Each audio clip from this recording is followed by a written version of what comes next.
오늘 우리에게 주시는 말씀을 통해서 곤고한 날의 은혜라는 제목으로 하나님 말씀 선포하겠습니다. 오늘의 말씀과 내일의 말씀을 통해서 이제 엘리후의 마지막 말을 우리가 듣게 됩니다.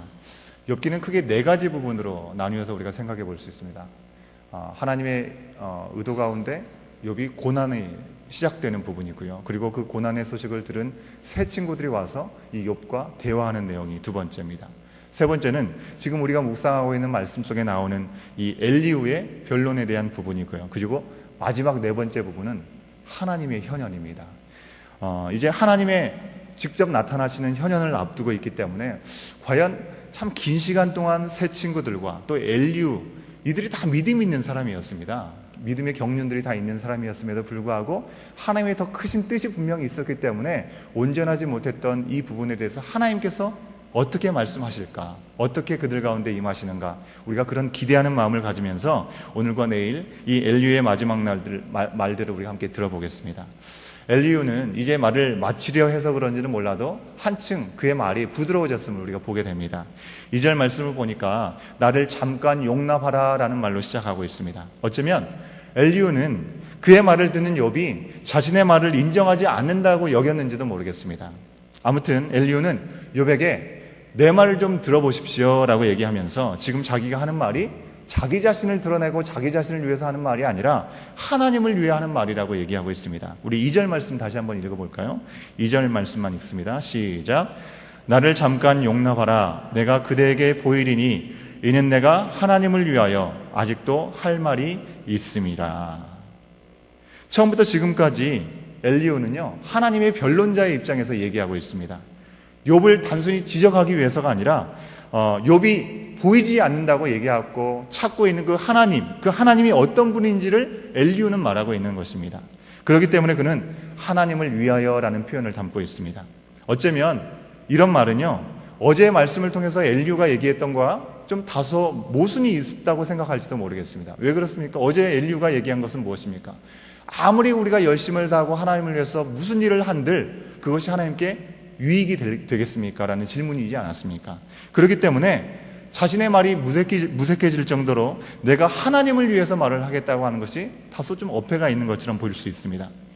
엘리후의 이런 모습은 어쩌면 우리들에게도 있는 모습일 수도 있습니다. 우리가 하나님의 위대하심을 높이고 하나님의 영광을 높이면서 산다고 고백합니다. 그러면서 우리가 하나님을 위해서 살지만 우리가 하나님을 위해서 할 수 있는 것이 너무나도 미흡하고 아무것도 없다라고 고백할 때가 있지 않습니까? 그러면서도 우리에게 있는 모습이 어떤 것입니까?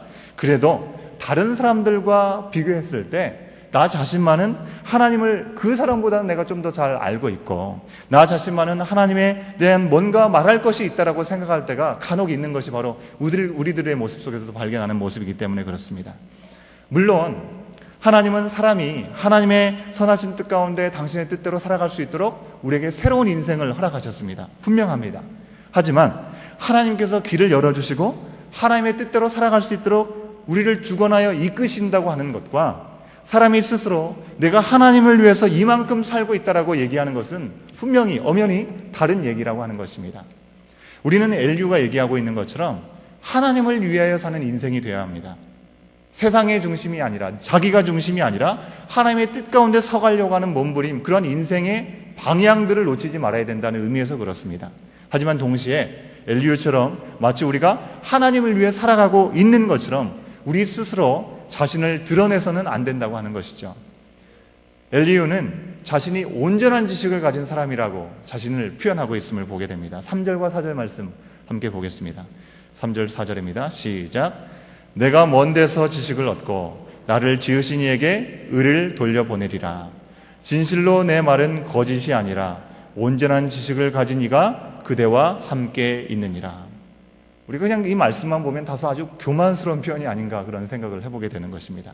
아무튼 오늘 말씀에서 우리가 주로 돌아보고자 하는 것은요, 엘리후의 이런 오류가 아니고요, 엘리후가 이처럼 말한 바로 온전한 지식을 가진 자라고 스스로를 얘기하면서 강조해서 마지막으로 하고 싶었던 이야기가 무엇이냐는 것입니다.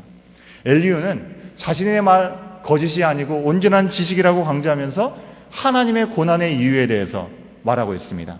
그는 먼저 고난의 이유에 대해서 말하기 전에 하나님이 어떤 분이신가라고 얘기하고 있습니다.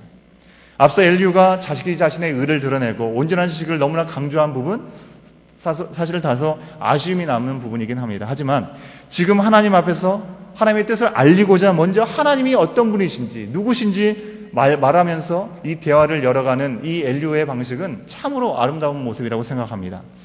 왜 그렇습니까? 우리가 자녀들에게 충고를 한다든지 자녀에게 말을 할 때 먼저 부모된 자로서의 진심을 먼저 말하면서 그에게 좀 충고를 할 때가 있지 않습니까? 아무개야, 아빠가 너를 정말 사랑하고 널 믿는 거 알지? 그런데 정말 내가 너를 믿는데 너가 이렇게 했으면 좋겠다라고 얘기할 때가 있습니다. 누구누구야, 엄마가 내가 정말 행복했으면 좋겠어. 하지만 지금 너의 이런 모습들은 이렇게 바꿔야 되지 않을까 얘기할 때가 있다고 하는 것입니다. 부모의 진심이 전혀 전달되지 않고 내 아이가 잘 되기를 바란다는 그런 나의 마음만 가지고 아이를 볼 때마다 공부해, 지금 뭐해? 이렇게 얘기한다고 한다면 아이들은 내가 공부하는 기계인가? 왜 나만 보면 공부만 하라고 하는가? 그렇게 생각한다고 하는 것입니다. 늦게 친구들이랑 돌아다니면 절대 안 돼. 이렇게만 얘기한다고 한다면 그러면 아이들과 만나서 친구들과 만나서 지낼 수 있는 시간들이 그러면 학교에서 공부하는 낮 시간에 친구들하고 돌아다니라는 얘기인가? 말도 안 되는 억지를 부리게 된다고 하는 것입니다. 우리가 먼저 우리의 진심들을 얘기할 때 그 진심 속에 담겨져 있는 마음이 무엇인지 우리 아이들이 아는 것과 마찬가지로 하나님께서는 우리에게 먼저 당신이 어떤 분이신지 우리에게 말씀하여 주신다고 하는 것입니다. 그래서 우리가 하나님을 아는 거 아니겠습니까? 성경 말씀 속에서 하나님께서 당신을 우리에게 계시하는 만큼 우리가 안다고 우리가 얘기하고 고백합니다. 성경의 첫 장이 어떤 이야기로 담겨져 있습니까? 창조에 대한 이야기 아니겠습니까? 하나님께서 세상을 지으신 창조주라는 내용이 바로 성경의 첫 장에 기록되어 있습니다. 세상의 시작에 대한 지식을 우리에게 알려주기도 하지만 무엇보다도 하나님은 창조주이시다는 것을 우리에게 알려주는 것이죠. 세상 사람들이 신이라는 존재가 있을 거라는 생각을 합니다. 전능자가 어딘가 있을 거라는 생각을 합니다. 하지만 그게 누군지 여전히 모르고 살아가는 사람들이 얼마나 많습니까? 그 사람들을 위해서 하나님께서 당신이 누군지 직접 계시해 주시는 것이 아니겠습니까? 아브라함부터 시작된 족장시대 때는 하나님이 어떤 분으로 우리에게 소개됐습니까? 하나님은 전능자셨습니다. 그리고 당신의 사람을 불러주시고 부르신 그 가운데 약속하신 것을 철저하게 지켜주시는 하나님이셨습니다. 아브라함을 부르시고 갈대아 땅에서 그를 부르셨을 때 알지 못하는 곳으로 가라고 했을 때 가게 되면 내가 너에게 복이 되게 하리라 말씀하셨습니다. 그러면서 자손과 땅을 약속해 주시지 않았습니까? 자손에 대한 약속은 정말 일어날 수 없는 100세의 아들을 낳는 것으로 시작되었음을 우리가 기억할 수 있습니다. 또한 이어지는 출애굽기부터는 하나님께서 어떻게 당신을 계시하셨습니까? 모세가 나는 입이 둔한 자인 나를 보내지 마시고 내가 저들에게 가면 뭐라고 얘기합니까? 하나님 누구라고 얘기합니까? 라고 물었을 때 당신은 스스로 계신 자라고 우리에게 알려주셨습니다. 그곳에서 건져주신 하나님께서 약속의 땅으로 이끌어 가실 거라는 약속을 주시고 그 약속을 친히 이루어 가시는 분이라는 사실을 우리는 말씀을 통해서 또한 확인하게 된다고 하는 것입니다. 약속을 주시고 약속하신 대로 구원을 이루시는 분이 바로 하나님이십니다. 이처럼 하나님께서도 하나님의 뜻을 알리시기 위해서 먼저 당신 하나님이 누구신지 어떤 분이신지 알려주셨다는 것입니다. 이런 면에서 엘리후가 하나님은 하고 시작하는 5절부터에 있는 말씀은 오늘 엘리후가 하는 말 속에 나타나는 하나님의 뜻, 하나님의 진심을 제대로 알 수 있는 열쇠가 된다고 하는 것입니다. 하나님은 어떤 분이십니까?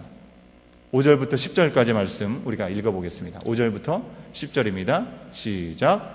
하나님은 능하시나 아무도 멸하시지 아니하시며 그의 지혜가 무궁하사 악인을 살려두지 아니하시며 고난받는 자에게 공의를 베푸시며 그의 눈을 의인에게서 떼지 아니하시고 그를 왕들과 함께 왕좌에 앉히사 영원토록 존귀하게 하시며 혹시 그들이 족쇄에 매이거나 환난의 줄을 얽혔으면 그들의 소행과 악행과 자신들의 교만한 행위를 알게 하시고 그들의 귀를 열어 교훈을 듣게 하시며 명하여 죄악에서 돌이키게 하시나니. 한마디로 하나님은 전능하신 분입니다. 하지만 전능하심을 마음대로 사용하지 아니하시고 자비로우시라고 하는 것입니다. 공의로우시고 의인을 존귀케 하시고 의의 길로 갈 수 있도록 친히 인도하시는 분이라고 우리에게 소개해 주고 있습니다. 이런 하나님께서 순종하는 자와 순종하지 않은 자에게 순종하지 않은 자가 어떻게 된다라고 얘기하고 있습니까? 11절부터 14절까지의 말씀이 그 내용을 우리에게 증거합니다. 11절부터 14절까지입니다. 시작. 만일 그들이 순종하여 섬기면 형통한 날을 보내며 즐거운 해를 지낼 것이요 만일 그들이 순종하지 아니하면 칼에 망하며 지식 없이 죽을 것이니라. 마음이 경건하지 아니한 자들은 분노를 쌓으며 하나님이 속박할지라도 도움을 구하지 아니하나니 그들의 몸은 젊어서 죽으며 그들의 생명은 남창과 함께 있도다. 그렇습니다. 하나님은 기본적으로 사람을 멸하시는 것을 기뻐하지 않으십니다. 하지만 죄를 미워하시기 때문에 악인은 멸하시고 의인은 악의 길로부터 빠져나올 수 있도록 이끄시는 하나님이시라고 하는 것입니다. 그렇기 때문에 순종하는 자에게는 형통함의 은혜를 허락하신다고 말씀합니다. 하지만 불순종하며 경건하지 않은 사람들, 하나님의 도움을 구하지 않는 사람들, 그들은 공의에 따라 심판을 받을 것이라고 우리에게 분명히 말씀하고 있습니다. 12절 말씀, 맨 마지막 말씀에 뭐라고 얘기합니까? 지식 없이 죽을 것이다 라는 말이 무엇입니까? 하나님이 진정 어떤 분인지 알지 못하는 그 지식 없이 그저 멸망당하게 될 것이라는 얘기입니다. 이 표현은 지금 바로 이 시대에 얼마나 적합한 말인지 모르겠습니다. 가진 것, 누릴 것이 너무나 많아서 하나님께 손을 내밀지 않는 사람들이 얼마나 많이 있습니까? 하나님을 바라보지 못하는 바로 이 시대, 하나님이 어떤 분인지 관심이 없는 모습이 너무나 많이 있기 때문에 그렇습니다. 이 세대, 이런 사람들의 삶은 결국 심판과 멸망만이 남는 것이라고 우리에게 분명히 말씀합니다. 하지만 반대로 공고한 사람들이 받은 구원의 은혜를 그는 또한 말하고 있는 것입니다. 이것이 오늘 이 엘리후가 말하고자 하는 본론이라고 하는 것입니다. 하나님이 공의롭고 자비로우시기 때문에 악한 자는 심판을 당하지만 공고한 자는 하나님이 구원하신다고 하는 것입니다. 15절과 16절 말씀 확인해 보겠습니다. 함께 읽습니다. 시작. 하나님은 곤고한 자를 그 곤고에서 구원하시며 학대당할 즈음에 그의 귀를 여시나니 그러므로 하나님이 그대를 환난에서 이끌어내사 좁지 않고 넉넉한 곳으로 옮기려 하셨은즉 무릇 그대의 상에는 기름진 것이 놓이리라. 곤고한 자라는 말은요, 불쌍하고 고통당하는 자를 의미하는 것입니다. 그냥 동정심이 일으켜지는 어떤 불쌍한 사람을 뜻하는 것은 아닙니다. 성경에서 말할 때 의인이라는 표현이 바로 곤고한 자라는 말과 같은 표현으로 기록되는 것을 볼 수가 있습니다. 여기서 의인이라는 것이 무엇입니까? 성경에서 말하는 정의대로 하나님 앞에서 자기 자신이 어떤 사람인지를 분명히 아는 사람, 하나님께 가난한 마음을 품고 정말 도움이 필요하다라고 고백하는, 도움을 구하는 사람, 하나님을 믿는 것 외에 믿을 것이 없다라고 말하는 사람, 그 사람이 바로 곤고한 사람이라고 하는 것입니다. 엘리후는 바로 이제 말씀을 맞춰가면서 욥에게 당신이 만약에 하나님을 구하는 의인이라고 한다면 하나님께서 환난에서 당신을 분명히 이끄시고 회복하실 거라고 소망의 메시지를 주고 있는 것입니다. 욥이 지금까지 불순종하는 사람이 아니었다는 것을 우리가 알고 있지 않습니까? 그런 점에서 이 엘리후의 말은 좀 다소 무리수가 있는 말입니다. 하지만 적어도 이 말씀을 듣는 우리들에게는 엘리후의 이런 말들이 우리 자신을 돌아보게 한다는 것입니다. 엘리후가 말한 대로 공고한 날에 하나님의 구원을 받는 은혜의 조건, 그것은 너무나 어려운 것이 아닙니다. 아주 까다롭지 않고 단순한 것입니다. 그저 공고한 날에 공고한 사람으로 그냥 있으면 되는 것입니다. 공고한 사람은 세상에서 의지할 것이 없는 사람입니다. 공고한 사람은 하나님만이 희망이라고 고백하는 사람입니다. 공고한 사람은 자신의 길에서 내 생각대로 길을 찾지 않는 사람입니다. 공고한 사람은 고통 속에서 하나님을 구하는 사람인 것입니다. 이런 공고한 사람에게 하나님은 구원의 길을 허락하시고 하나님의 세계로 친히 인도하신다는 것입니다. 하나님은 우리에게 형통한 날에도 은혜를 주십니다. 하지만 곤고한 날에도 우리에게 은혜를 주십니다. 하나님께 순종하는 가운데 나가는 사람들을 막힐 게 없이 형통한 가운데, 놀라운 은혜 가운데 그 길을 인도하십니다. 하지만 하나님께 불순종했다 할지라도 하나님을 구하면 구원으로 옮기시는 곤고한 날의 은혜를 우리 가운데 허락하신다는 사실을 우리가 이 아침에 기억할 수 있기를 바랍니다. 우리는 이미 예수 그리스도를 믿는 그 믿음으로 죄의 속박에서 자유롭게 되었고 죄에 물든 세상의 중심에 서 있습니다. 그렇기 때문에 하나님께 순종하기보다는 이 죄된 세상의 흐름 가운데 휩싸여서 연약한 가운데 우리가 빠지게 될 때가 참 많이 있음을 돌아보게 됩니다. 하지만 그때에도 하나님은 고통 중에 우리를 속박하시고 다시 찾아내고 우리를 불러내기 원하신다는 그 마음들을 우리가 잊지 않아야 된다는 것입니다. 바로 그때 우리가 공고한 마음으로 주님을 바라보면 우리를 다시 주의 길로 인도하시고 우리를 이끌어 주신다는 사실들을 우리가 기억하면서 하나님 앞에 서가야 되는 것이죠. 이런 공고한 날의 은혜, 이 은혜를 오늘도 우리가 구하면서 주님만을 바라보면서 나갈 수 있는 이 하루의 삶을 살기를 우리 주님은 원하신다는 사실들을 기억하면서 주님의 은혜 가운데 서갈 수 있기를 간절히 축원합니다. 함께 기도하시겠습니다. 우리를 형통하게도 하시고 공고한 중에 은혜를 베푸시는 아버지 하나님, 우리가 형통할 때 교만해지지 않게 하여 주옵소서. 더욱 순종하게 하여 주시옵소서. 곤고한 날 가운데 있습니까? 낙심하지 말게 하시고 주님 한 분만으로 만족하고 세상에 헛된 것을 내려놓는 은혜를 누릴 수 있도록 인도하여 주시옵소서. 오늘도 형통하든지 공고하든지 우리를 구원하기 기뻐하시는 전능하고 은혜로우시고 정말 우리에게 모든 것을 도와주시는 아버지와 함께 감사하고 기뻐하고 주님의 뜻대로 살아갈 수 있도록 인도하실 줄 믿사오며 이 모든 말씀 예수 그리스도의 이름으로 간절히 기도드리옵나이다. 아멘.